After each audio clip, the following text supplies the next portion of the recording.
یہ قصہ ہمیں کسی نے بتایا کہ وہ شاید آپ آپ کے بھی علم کے اندر ہے کہ کوئی شخصیت طاقتور شخصیت CNN پہ انٹرویو دے رہی تھی، تو اس وقت حاضر جج صاحب نے کچھ کہا تھا. وہ قصہ کیا ہے؟ ہم نے دیکھا ہے کہ CNN پہ ایک حاضر سروس جنرل عاصم باجوہ صاحب نے کم از کم گھنٹہ 1.5 گھنٹہ انٹرویو دیا ہے. تو جس ملک میں حاضر سروس جنرل فارن میڈیا کو جا کے الیکٹرانک میڈیا کو گھنٹے سوے گھنٹے کا انٹرویو دے گا، اس ملک کا کیا ہوگا؟ تو میں نے اس پہ کہا کہ میں نے کہا سر جب آپ یہ سارا کچھ جانتے ہیں تو 184(3) کے تحت سو موٹو ایکشن لے لیں. تو انہوں نے کہا یہ ممکن نہیں ہے. تو یہ چونکہ فارمل بات چیت جو ہو رہی تھی اس کے دوران جو بات ہوئی وہ میں نے یہ کی. تو یہ ظاہر ہے کہ آپ کا اشارہ اس طرف تو نہیں ہے کہ پھر انہوں نے یہ ایکسٹینشن دی؟ ظاہر ہے کہ بعد میں جو ایکسٹینشن ہے اس وقت وہ جج تھے، بعد میں وہ چیف جسٹس بنے، وہ بھی ایک الگ بات ہے. لیکن میں یہ کہتا ہوں کہ جب تک آنریبل سپریم کورٹ اس بات کو طے نہیں کر لے گا کہ جو پولیٹیکل کیسز آتے ہیں وہ پریشر سے ہٹ کر جب تک ججمنٹ نہیں دیں گے. آج آپ نے دیکھا ہوگا کہ جن جج صاحبان نے نواز شریف کا ججمنٹ دیا، آپ نے کرپشن کا 2 سینئر جج صاحبان نے کہا تھا کہ جی کرپشن میں انوالو ہیں، لیکن نیب کورٹ کا جو فیصلہ آیا اس میں کرپشن کا ایلیمنٹ نہیں ہے، اس سے چیز ثابت نہیں ہوئی. تو پھر ان جو سنگل ایک جج کا ججمنٹ تھا وہ کہ میجارٹی ججمنٹ کی صورت میں اس کی کوئی پوزیشن نہیں رہتی، لیکن وہ فائنڈنگ جو تھی وہ غلط تھی. اور آپ کی اس فائنڈنگ کی وجہ سے، آپ کی اس شاعری کی وجہ سے ایک پولیٹیکل لیڈر کو جو 3 دفعہ وزیر اعظم رہا ہو اس کو زبردست قسم کا نقصان پہنچایا گیا جو نہیں پہنچنا چاہیے تھا. ہمیں ان چیزوں سے اوائڈ کرنا چاہیے. یہی وجہ ہے کہ آپ دیکھتے ہیں کہ وقتاً فوقتاً پولیٹیکل لیڈر بھی یہ کہتے ہیں کہ ہمیں انصاف نہیں مل رہا. جب یہ جملہ ابھی نیب کے معاملے میں آپ دیکھ لیں کہ نیب کے کیسز میں clear cut honourable Supreme Court نے کہا کہ نیب کا قانون جو ہے وہ لوگوں کے لیے پولیٹیکل انجینئرنگ کے مترادف ہے. چھوٹے ججمنٹ دیے ہیں لیکن اس کے باوجود کوئی کام نہیں ہو رہا. میں خود کہتا ہوں کہ آنریبل سپریم کورٹ نے یہ ججمنٹ دیا تھا، آئین کے اندر یہ موجود ہے کہ اردو کو اتنے عرصے میں آپ نے سرکاری زبان بنانا ہے، نہیں بنایا. جیسے اس کو جواد خواجہ جب چیف جسٹس بنے تو انہوں نے ججمنٹ دیا کہ اردو کو سرکاری زبان کریں. اسی میں کہا کہ DHA کا آڈٹ ہونا چاہیے. دعائیں کیا اس ججمنٹ کو امپلیمنٹ کرنے کے لیے آنریبل سپریم کورٹ نے واپس کوئی انیشیٹو لیا؟ کیوں نہیں لیا؟ آپ نے ایگزیکٹو سے یہ بات کیوں نہیں پوچھی کہ یہ سپریم کورٹ کا ججمنٹ ہے، آپ نے اس کو امپلیمنٹ کرنا تھا، کیوں نہیں کیا؟ تو اردو کو سرکاری زبان ہمارا آئین کہتا ہے. آپ آئین کا حوالہ ہر چیز میں دیتے ہیں کہ ہمارا آئین کی یہ خلاف ورزی ہوئی ہے، آپ نے اس خلاف ورزی کی کوئی بات نہیں کی. اب یہ نواز شریف کو آپ سکنڈر بھی ڈکلیئر کر رہے ہیں، دنیا بھر کی باتیں کر رہے ہیں. ایک آدمی کو غداری کے کیس میں سزائے موت ہے، اس کی کوئی بات نہیں کرتا. کل آپ نے دیکھا ہوگا یا صادق کا معاملہ آیا، ابھی میں دیکھ رہا تھا کہ اعجاز شاہ جو وزیر داخلہ ہیں وہ کہہ رہی تھی آرٹیکل 6 کا کیس ہونا چاہیے. تو میں بریگیڈیئر اعجاز شاہ صاحب سے پوچھتا ہوں کہ آپ کا محبوب قائد جو آج پاکستان سے باہر ہے، جس کو آئین کے تحت سزائے موت دی گئی ہے، آپ اس کی واپسی کی بھی تو بات کریں. نواز شریف کی واپسی کی بات تو کر رہے ہیں، کیا اس کے خلاف ججمنٹ نہیں ہے؟ تو جب تک آپ ہر ایک کے ساتھ برابر کا انصاف نہیں کریں گے تو پھر معاشرے کے لوگ جو انگلی اٹھاتے ہیں ہم پہ اور یہ کہتے ہیں کہ عدلیہ سے ہمیں انصاف نہیں مل رہا،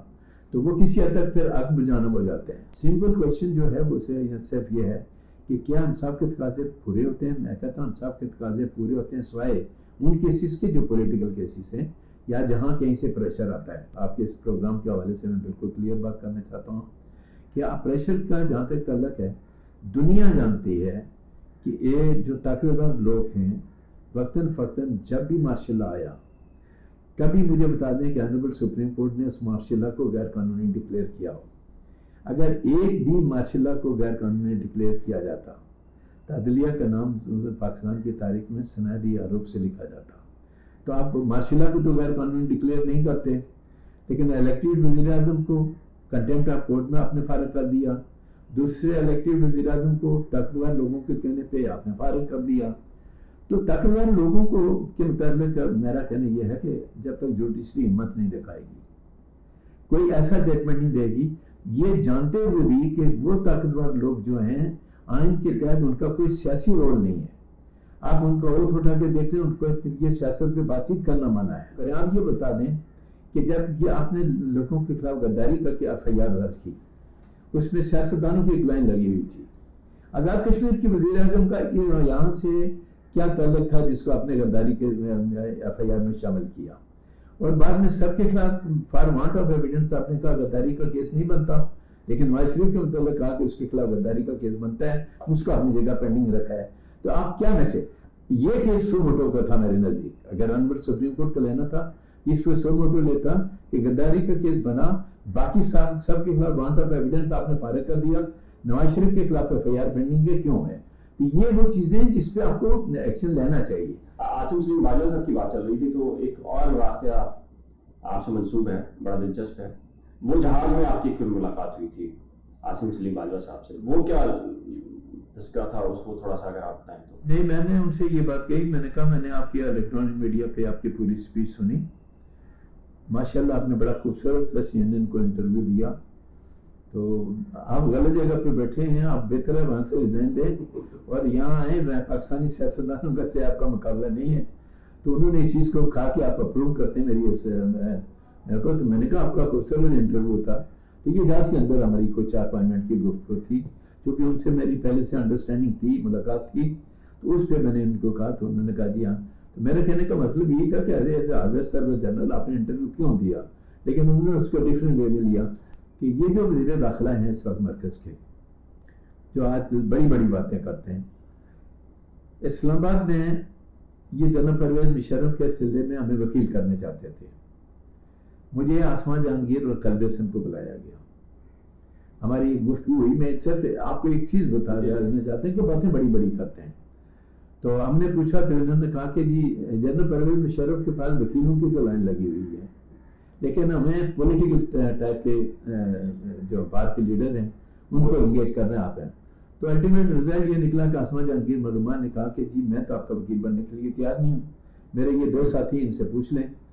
تو جب ہماری باری آئی تو پوچھا تو میں نے کہا آپ نے سنا نہیں ہمارے لیڈر نے کیا کہا، تو میں نے اس وقت قلب حسن سے کہا کہ بل آپ نے دینا ہے کھانے کا، تو قلب حسن نے کہا، اس نے خاموشی سے بل دیا، بعد میں اس نے پوچھا کہ یہ بل میرے ذمہ کیوں لگایا، دعوت اس نے دی تھی، تو میں نے کہا بریگیڈیئر صاحب نے لوگوں کو دیکھا نہ تھا کہ ہم نے 3 آدمیوں کو کھانا کھلایا، تو اس سے بچنے کے لیے ہم نے جو ہے کہا گیا بل دے دیں، تو یہ بات ہوئی، لیکن بریگیڈیئر صاحب آج بڑے کھل کے تقریر کر رہے تھے کہ آرٹیکل 6 کے تحت یا صادق کے خلاف کارروائی ہو، وہ تو پارلیمنٹ کے اندر ہے، تو میں آپ کے پروگرام کے حوالے سے ان سے کہوں گا کہ آپ جنرل پرویز مشرف کو بات پہلے لے آئیں، آج تو برطانیہ سے بھی کہتے ہیں ان کو واپس بھیج دو، فلاں کو واپس بھیج دو، تو جنرل پرویز مشرف کے متعلق بات کرتے ہوئے آپ کے اوپر کیوں جلتے ہیں، ان کو تو غداری میں سزائے موت ہے۔ وہ بھی ان کے وفاقی وزیر فواد چودھری کہہ چکے ہیں کہ پرویز مشرف کے خلاف ایک سیاسی مقدمہ تھا، اور ظاہر کہ وہ جو پرویز مشرف صاحب کی ٹیم تھی وہ تو آج خود عمران صاحب کی ٹیم کا حصہ ہے، لیکن فواد چودھری صاحب خود جنرل پرویز مشرف کے ساتھ تھے PTI میں آنے کے بعد، PTI سے پہلے جو ہاں وہ تھے، اور آپ کو پتا ہے جیسے فیض عیسیٰ والے معاملے میں میں نے کلیئر کہا کہ یہ ریفرنس فائل کرنے میں لا منسٹر، اٹارنی جنرل اس وقت کا انور منصور، یہ تمام لوگ شامل ہیں، پریزیڈنٹ کو کیا پتا ہے کہ ریفرنس ہے، کون سا پروفیشنل ڈسکنڈکٹ بنتا ہے یا نہیں بنتا، اور یہ تو لا منسٹر نے جب آرگومنٹ کیا آنریبل سپریم کورٹ میں تو یہ چیزیں ایڈمٹ کی کہ جی ہمارا پریزیڈنٹ تو دندان ساز ہے، اس بیچارے کو کیا پتا ہے، تو پھر جیسا ایوان نے پوچھا ماسٹر مائنڈ کون ہے، تو وہ بتانے کی پوزیشن اس وقت نہیں تھے۔ تو میں یہ کہتا ہوں کہ سوسائٹی میں جب تک آپ فری اینڈ فیئر انصاف لوگوں کو فراہم نہیں کریں گے، طاقتور لوگوں کی پرواہ نہیں کریں گے، لوگوں کو اس بات کا موقع فراہم کریں گے کہ وہ وقتاً فوقتاً انگلی اٹھائیں، تو میں یہ سمجھتا ہوں کہ مزہ تو تب آئے گا کہ جو طاقتور لوگ غلط کام کرتے ہیں ان کے خلاف بھی کارروائی کی جائے، اور یہ کام صرف عدلیہ کر سکتی ہے، کوئی اور نہیں کر سکتا، اور چونکہ آئینی طور پر میں جو آپ کے پروگرام سے کلیئر کرنا چاہتا ہوں کہ ادارے جو ہیں، عدلیہ کا ادارہ ہو، پارلیمنٹ کا ادارہ ہو، ایگزیکٹو کا ہو،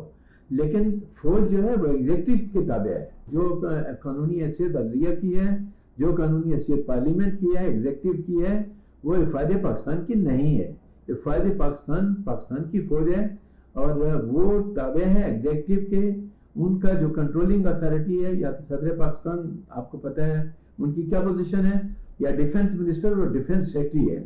تو اب سیاست تو پوری ہماری کہیں اور سے ہوتی ہے، اور پھر تاثر یہ دیا جاتا ہے کہ فوج کے خلاف بات کرتے ہیں. فوج کے خلاف کوئی بات نہیں کرتا. ہم اداروں کے ان لوگوں کے متعلق بات کرتے ہیں جو آتے ہیں اور غلط کام کرتے ہیں جس کی وجہ سے ادارے بدنام ہوتے ہیں. ہم انگلی اٹھا کے کہتے ہیں کہ یہ آدمی غلط کر رہا ہے. تو ادارے کا ہیڈ اگر کوئی غلط کام کرے گا تو اس کی وجہ سے ادارہ بدنام ہوگا. تو اگر میرا کہنے کا مقصد یہ ہے کہ اگر تمام ادارے اپنی آئینی حدود کے اندر رہ کر کام کریں تو یہ جو وقتاً فوقتاً کا پاکستان میں اندر کرائسس پیدا ہوتے ہیں یہ نہیں ہونے چاہیے. ذرا سی بات ہو جائے تو امیڈیٹلی اگر فوج پاکستان کی طرف سے ایکسپلینیشن آتی ہے تو میں سمجھتا ہوں وہ غلط ہے. آپ کا پرائم منسٹر بیٹھا ہے, یہ ان چیزوں کا جواب جو گورنمنٹ ہے جس کو آپ لے کے آئے ہیں اس کی ذمہ داری بنتی ہے کہ وہ تردید کریں. کیپٹن صفدر والا واقعہ ہوا تو منسٹری آف ڈیفینس یا منسٹری آف انٹیریئر کا معاملہ بھی وفاقی حکومت کے انڈر میں تھا, اور وزیر اعظم صاحب اگر چاہتے تو یہ جو سکی ہوئی تھی اس کو کنٹرول کر سکتے تھے اور بیان دے کر معاملے کو ختم کر سکتے تھے. لیکن آپ دیکھتے ہیں کہ پرائم منسٹر تو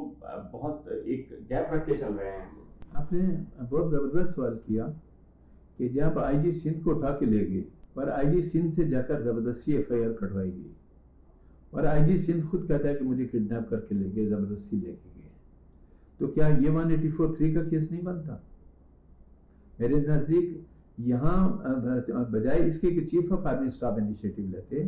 یہاں آنریبل سپریم کورٹ کا انیشیٹو لینا چاہیے تھا کہ ایک سٹنگ آئی جی کو آپ اٹھا کے لے گئے اور اس کے بعد 5 اسٹار ہوٹل کے اندر چادر اور 4 دیواری کی جو بے حرمتی کی گئی اس پہ کس نے ایکشن لیا؟ اچھا آپ بات تو کرتے ہیں کہ قائد اعظم کے مزار پہ نعرہ لگا, نعرہ وہاں جو لگا تھا وہ یہ تھا ووٹ کو عزت دو, مادر ملت زندہ باد, پاکستان زندہ باد. اسی 2013 میں اسی قائد اعظم کے مزار پہ زبردست قسم کے نعرے بازی ہوئی.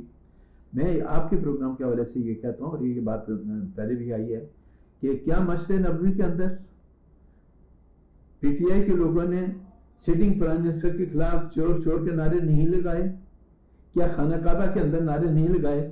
وہاں کی بے حرمتی تو نہیں ہو رہی ہے. اور قائد اعظم کے مزار پر وہ نعرہ کہ ووٹ کو عزت دو, میں یہ سمجھتا ہوں کہ قائد اعظم کا کول یہ تھا کہ ووٹ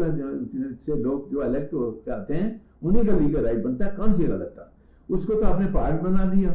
اور چادر اور 4 دیواری کی جو بے حرمتی کی گئی اس پہ کوئی بات کرنے کے لیے تیار ہی نہیں ہے. اور ایک ایسے آدمی کے خلاف آپ نے ایف آئی آر کاٹی آئی جی کو, قائد اعظم کے مزار پہ نعرے لگائے گئے, 506B لگا دی گئی کہ کس کو چاند سے مارنے کی دھمکی دی تھی اس قائد اعظم کے مزار پہ, چونکہ ایف آئی آر بنتی نہیں تھی. اور قائد اعظم کے مزار پہ اگر کوئی آدمی خلاف ورزی بھی کرتا ہے تو وہ وہاں کا جو بورڈ ہے اس کا قانونی حق ہے کہ وہ جا کے ایف آئی آر کروائے, اور وہ سارے نان پاک آفینس ہیں اور بے لیول آفینس ہیں. اس میں اتنا تو ایک غلط اسٹیپ کی وجہ سے اور سوشل میڈیا پہ جو خبریں چلی ہیں وہ آپ کے سامنے ہیں کہ جی فلاں پرائم منسٹر ننوال نے, اور ان کے کہنے پہ یہ سارا ہوا. اور سندھ کے گورنر نے یہ ایڈمٹ کیا کہ میں نے آئی جی سندھ کو فون کیا تھا. تو یہ وہ تمام چیزیں ہیں جو اس چیز کا ڈیمانڈ کرتی ہیں کہ جو غلط کام ہو رہا ہے ان غلط کاموں کو درست کرنے میں یہ سمجھتا ہوں کہ جو عدلیہ رول پلے کر سکتی ہے کوئی اور نہیں کر سکتا. جی بہت شکریہ. یاسین اعداد صاحب ہمارے ساتھ موجود تھے جو یہ کہہ رہے تھے کہ غلط کاموں کو درست طریقے سے صحیح اگر کوئی کر سکتا ہے تو وہ پاکستان کی عدلیہ ہے. امید ہے کہ آج کا پروگرام آپ کو پسند آیا ہوگا. اب تک کے لیے اتنا ہی. اللہ حافظ.